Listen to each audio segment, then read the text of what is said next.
Nge nize ishuri rya Bibiliya ndacyakomeje amasomo ya Bibiliya. Hari isomo twiga rivuga ngo ugiye kubwiriza abantu bisaba kusa nabo.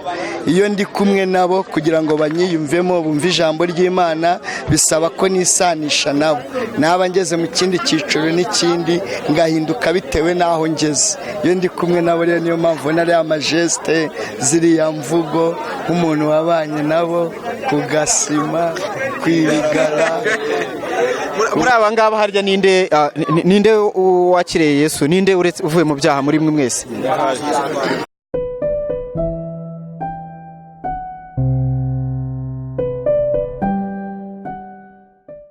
Kongeye kubasuhuza inshuti bakunzi ba Iyobokamana TV, dutangira tubabwira ngo amahoro n'imigisha bikomeze bibane namwe no kuri, kandi turabashimiye gukomeza kudukurikirana no kwagura umuryango ivugabutumwa. Imana ikomeze ubaho umugisha. Nanone Iyobokamana TV hano turi Kimisagara kuri ADPR paruwasi ya Kimisagara. Aha niho duherereye, ni wa mupasiteri nanone ujya ukora ibikorwa by'urukundo, hahandi yavuze ati sinzibagirwa bwa buzima bubi nari ndimo, sinzibagirwa abo twabanye. Uyu munsi noneho hatewe indi ntambwe. Bwashize twari turi Nyabugogo, uyu munsi yabazanye ku rusengero. Ni indi ntambwe ikomeye, yatangiye kubiyegereza cyane kugira ngo arebe ko bazahinduka. Aha niho turi kumwe nabo, bakoze igikorwa kigiye gitandukanye. Tugiye kuganira. Muraho Yesu ashimwe. Nahimbazwe. Murakomeye. Turashima Imana. Pastor, iki gikorwa kuba dukurikiye noneho kuza gisobanura iki? Iki gikorwa kirahamya neza ko Yesu ashobora byose. Yamfashe ndi mu biyobyabwenge, narishwe n'urumogi kubera amateka ya jenoside yatumye ninjira mu biyobyabwenge. Ibyo bikomere byose namara kumwakira akanyumura ibyo bikomere, ndavuga Yesu. Hanyuma yo kumwakira amaze kunyumura ibyo bikomere, anyuzuza umwuka wera. Hanyuma yo kuzura umwuka wera anyigisha imirimo y'urukundo. Ni muri urwo rwego nakoze uyu murimo, noneho mbazana ku rusengero nk'uko nari nsanzwe mbajyana Nyabugogo, ariko ariho mbasanga Nyabugogo. Noneho uyu munsi nabazanye ku itorero ku rusengero, kandi natekereje n'ikindi nka surprise yo kubakorera, kuko batazi umunsi wabo w'amavuko, akaba ari nabyo nahurije hamwe. Ari abatazi igihe bavukiye, twese tuzajya twizihiza itariki n'abamayibobo twabanaga n'abajyama, ari abazaba bahindutse n'abakiri mu muhanda ku itariki 20 z'ukwezi kwa Cyenda. Wow, Pastor P, abajyama banjye nabakoreye surprise yo kwizihiza isabukuru y'amavuko. Ubu ni ukuvuga ngo iyi tariki igiye kuba iyabo, izajya ibangaruka mwaka. Ni yabo ni ngaruka mwaka. Komera ngo itariki ni yacu 2019 ni yacu kubisa. Pastor yadukoye ibintu byiza birarenze. Ubu ngubu niyo tariki wavukiyeho? Nta tariki navukiye ubu ngubu kabisa. Yo gambere nishimye, ngiye kurya n'umugati, ni ubwambere ngiye kurya mu buzima bwanjye. Urumva nyine n'ibintu birenze. Yavuze n'ukuri. Pastor, no reka wenda tuze utubwire abajyama bawe wabakuye Nyabugogo wabazanye hano uri kubegereza umurimo w'Imana. Biraza gutanga ikihe cyizere ku musaruro kugira ngo wenda habonekemo babandi bakira Yesu? Cyanejeje nuko bamwe muri bo bari no kubyiyatura bakabivuga. Ikindi cya kabiri, bamwe ntibari bazi ku rusengero, nk'ukubwira ko amaze imyaka 25 atagera ku rusengero 10 akaba yahageze. Ndizera ko byose bishoboka, nabo bahinduka, kandi nambwe bateye kugera mu rusengero. Ubutumwa bwiza, kumva ijambo ry'Imana, impuguro zikubiye mu ijambo ry'Imana, isanamitima rishingiye ku ijambo ry'Imana, hari icyo ryakoze mu mitima yabo. Ndahamya neza ko bakomeje urugendo. Wow, hari icyo ryakoze. Abajyama bawe mu minsi ishize nkunze kumva ku mbuga nkoranyambaga hari kugenda hazaho utuntu uri kwigisha, bigaragare ko abantu bari kudukunda cyane wenda bitewe n'uburyo wowe wabivuzemo n'ubutumwa washatse gutanga iyo ubyumvishe ukabona wenda wavuze nk'akantu uti mu mujyi katikati ukabona abantu bose baragafite wowe ubyakira ute wumva bimeze ute? ni ivugabutumwa mpamya neza ko ivugabutumwa ari imbuto itabora, nukumvisha ari agace bakuye mu nyigisho yose. ngewe ikihita kinezeza nuko ari bugire amatsiko yo kujya gushaka inyigisho yose akabasha kuyumva ikamuhindura. iyo urimo uganira n'aba bajama bawe cyangwa mwabanye muri bwa buzima wibuka bwari bushaririye Imana yagukuyemo, akenshi ukunda gukoresha za terime mwakoreshaga n'ubundi za mbere, ubona ariyo ntwaro yo kugira ngo bakwiyumvemo kubera iki ziriya terime? njye nize ishuri rya Bibiliya, ndacyakomeje amasomo ya Bibiliya. hari isomo twiga rivuga ngo iyo ugiye kubwiriza abantu bisaba ko usa nabo.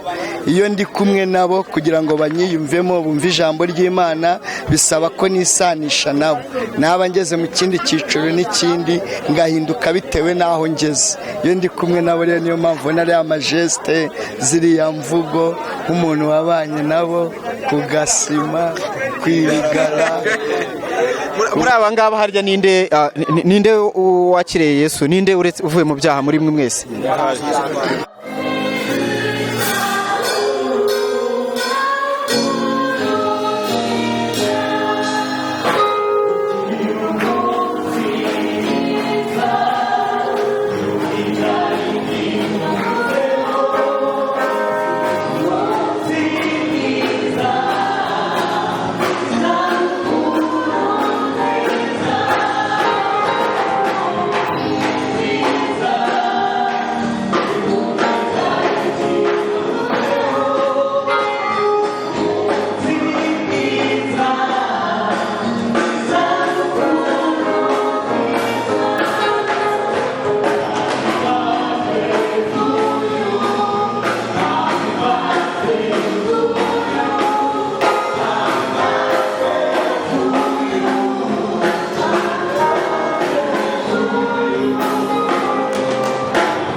wamwakiriye bitewe n'ukuntu pasiteri atubwira ukuntu ibintu bimeze, natwe tukabona ko ari uguhinduka, ariko n'ibintu uretse iki twanywaga ibiyobyabwenge. urugero rw'ibiki wanywaga? urumogi, semu, inzoga, ibintu byinshi cyane nyine twabikoraga, ibintu by'ibyaha nyine bitandukanye. ariko na pasiteri nyine atwigisha inzira z'ukuri, ukuntu twakegera Imana, ukuntu twareka ibintu nyine bipfuye tugahinduka nyine tugakurikira Imana. mu gihe wenda pasiteri arimo abaha kuri gato, reka twegereye umuntu bisa nk'aho akoze. komera. Pasiteri uramuzi? Pasiteri ndamuzi. Mwarabanye? Twarabanye. Pasiteri akoze nk'iki gikorwa nk'umuntu mukuru ubyakira ute? yakoze ikintu kidasanzwe rwose, mu mitima yacu aratwejeje, kuko nawe nari maze imyaka myinshi najya gusenga, ariko nabaye nkinjira muri ino nzira mpita numva mpindutse mu bintu byose nakoraga byose, numvishe byanze. ati ndahindutse koko nk'umuntu uje hano. uhindutse kuki? uretse iki? mpindutse ku bintu byose nakoraga byose nabyiretse. ni muri urugero rwiza se wigira kuri pasiteri wanyu mwabanye muri bwa buzima? urugero rwiza namubonyeho ni umunyarukundo, kuba yabashije kuza kutwegeranya, akaba yadukoranyije akavuga ati muze mbereka ahantu naba narahuriye n'imigisha, namwe muze mwirebere, namwe mugerageze. Ubu ni nkaho yatubwiye ati mugerageze, uzinanirwa zaba yinanira. reka tuganire n'abandi. komera musore amakuru yawe ni meza umeze neza meze ako kantu banza ukaryeho ariko ntabwo wari ugaherutse ntabwo nari ngaherutse pasiteri yabasuye yaje gusangira namwe ubyakiriye ute ngewe mbyakiriye neza cyane cyane kuko buriya gusangirira mu mana ntako bisa winjiye mu rusengero wari uretse gusenga ryari ngewe nuwe nsenga ariko nasengeraga mu bagatulika ntabwo nari nzi icyiza cy'abapantikote ariko mbonye nawe ngomba kuza muri iri torero kuko ni ryiza cyane rigira urukundo ati kubera imbaraga z'imana zirankomanze nanjye numva nahinduka mushiki wacu amakuru yawe umeze neza pasiteri amaze iminsi asangira n'abantu babanye muri bwa buzima ni ubwa mbere nkubonye iki gikorwa ucyakiriye ute yabakoreye nishimye cyane bitewe n'uko nanjye nagiye njya mu biyobyabwenge ntabwo nigiyemo umwanya imana ariko aka kanya ibintu anyeretse menyetse ko nta imana itakura umuntu mu biyobyabwenge ni nk'ibiyobyabwenge wakoreshaga uvuga ati ibi bintu byari bibi ndabiretse kubera ko mbonye pasiteri akambwira ijambo ry'imana akaba yaranabivuyemo nawe urazi se ahantu byamfasha kereka umunsi neza namajije kwakira imana kuko ntabwo navuga ngo ni ibi n'ibi ari urumogi ndarunywa inzoga ndanywa agashinguracumu ndanywa isigara ndanywa mbese uvuye hano nose urongera usomeho ubundi gusa imana imfashije ntabwo byakongera kumbaho uyu ushaka kubireka ariko kubera ibibazo umuntu aba yiberamo kongera n'ubundi ugashituka wabinyweye bikagaruka wari uherutse ku rusengero ryari kera cyane yashize imyaka nk'irindwi 10 uyu munsi se winjiyemo wumvishe bimeze ute ni irihe tandukaniro ryo mu rusengero n'ahandi hantu usanzwe ujya mbese barabyina bagasinda ukajya banywa inzoga kandi nazibanguye abonye abantu basinze agakiza cyane nishimye nabonye ukuntu bitaye bose ubundi nyabyina kuriya nawe inzoga barabanyweye iki ufite gahunda yo kuzagaruka nka ryari se hano wenda ko nimba wabikunze byagukomanza ku cyumweru uzagaruka hano numva nazaba mari ku cyumweru nanjye numva maze nk'icyumweru na kimwe inzoga pasiteri uramusaba iki rero kugira ngo ubireke burundu noneho ubicikeho ntacyo namusaba ahubwo ngewe namushimye pe yatumye nibuka imana ko iyo dukunda arayikura umuntu imana ntabwo wajyaga bitekereze byo kumva ko imana inabaho mbarumva agira ibintu biri aho nk'abasenga n'abadasenga barakira ariko ubundi icya mbere ni imana bitese ni byiza nitwa Semanywa Matayo ni nanjye nkaba ndi umwana wa Nyabugogo wakuriye ku Gasima ndanasaziye ndetse ariko nari maze imyaka myinshi nibuka urusengero ahantu rwerekeye none nahageze pasiteri yahangejeje nsanze barya imigati barya inyama amatara hari byose nta cyiza nkabyo mu gihe ngewe nafataga furi ariko ninkwereka koko nate noneho furi n'izo mwuka noneho furi n'izo mu mwuka igikorwa pasiteri akoze kigufashije iki mu mutima wawe mu guhinduka igikorwa pasiteri akoze ni ukuvuga ngo ankuye muri furi niberagamo za kokonati z'akarusho utuntu nk'utwo noneho mbonye furi z'umwuka wera ukomeye cyane ni ukuvuga ngo barabyina bagahimbarwa kurusha ngewe banyweye akantu imirimo yose mu rusengero yaba kuvuza ingoma yaba gitari byose ngewe nabonye nabibasha nta kibazo gihari no gusirimba byose komera mugabo yego banyita Jay amakuru ni sawa nageze hano biranshimisha cyane nasanze abavandimwe akantu wari wafashe se wapa akantu ibiceri byarabuze dore uyu umuntu abonye igihumbi cy'ibirayi nageze hano pasiteri yaduhamagaje hano twizirize aniveriseri yacu bamwe muri twebwe ntabwo tuzi aniveriseri bamwe ntabwo tuzi igihe twavukiye iyi tariki ariko mwahise muyigira iyanyu iyi tariki yabaye yacu ni zingahe uyu munsi turi mu kwa 9 ku itariki 20 ubu bikaba byadushimishije cyane natwe nk'urubyiruko tukazajya tumenya aniveriseri yacu n'uyu muvandimwe pasiteri twageze hano dusanga harimo amavuta bikaze twariye twanyweye turishimye ahubwo bamwe muri twebwe tugiye kuba natwe ababwirizabutumwa kabisa tuze hano bagiye no kutwigisha imishinga hano twige ubukanishi, bamwe twige kuririmba, tujye tuvuga amajwi atandukanye, tuvuge hareruya, amena. Ivuge cyane ariko wiyitsinda. Hareruya! Hareruya! Esabwe icyubahiro. Yatwigishije uri kumva ugiye kubikira uwe murimo wumva ugiye gukora.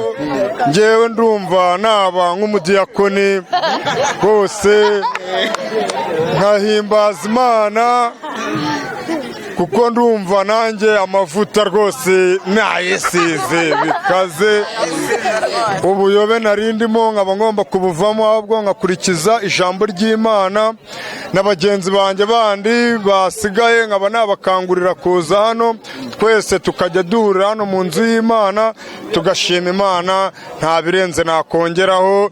Imana izaho umugisha. Nshuti bakunzi ba Iyobokamana TV, mwabyumvishe rero bamaze kuvuga uburyo bahindutsemo babifashijwe na pasiteri wabo. Nukuri ni byinshi cyane. Pastor, Imana iguha umugisha ku gikorwa cyiza uri gukora. Imana imumugisha kandi namwe mumugisha Iyobokamana TV kuza kudufasha. Nukuri twanezerewe uyu murimo mwiza w'ivugabutumwa, kandi sinabura kubwira urubyiruko muri rusange, uretse abari ahangaha n'abandi bose, aho urubyiruko ruri rwareka ibiyobyabwenge, kuko ibiyobyabwenge ni bibi, bigira ingaruka mu bintu bigeze kuri bitatu. Icya mbere, byangiza ubuzima bw'ubinywa. Icya kabiri, bigukura muri sosiyete ugatererwa icyizere. Icya gatatu, umuryango wawe burya uba uwusebeye. Ku muhanda nkaba nabazanye ku rusengero, ndahamya neza ko hari icyo Yesu yakoze. Sinabura rero kubwira ukurikiranye Iyobokamana TV, ari ukeneye kuduha inkunga y'amasengesho muri uyu murimo ndetse n'ubundi bufasha bwaba bushoboka kugira ngo irivugabutumwa rikomeze, kuko ni umurimo numva nkomeje kugira ngo mbwirize aba bana twabanaga nabo, kubaha aderese zanjye. Nimero zanjye za telefoni nizo natanga ni 0788 54 639 61 0788 54 639 61. Izo nizo nimero zanjye. Reka soze shimira Imana, shimira itorero, abadiyakoni ndetse n'itorero muri rusange, n'ubuyobozi bw'itorero bwatubaye hefi, ndetse namwe Iyobokamana TV mwaje kudufasha uyu murimo. Imana y'amahoro idakiranirwa ngo yibagirwe imirimo y'abera, ibaduhera umugisha mu izina rya Yesu, amen. Natwe turakwifuriza gukomera ku mihigo, Imana kandi gushoboza igikorwa cyiza wiyemeje. Murakoze cyane.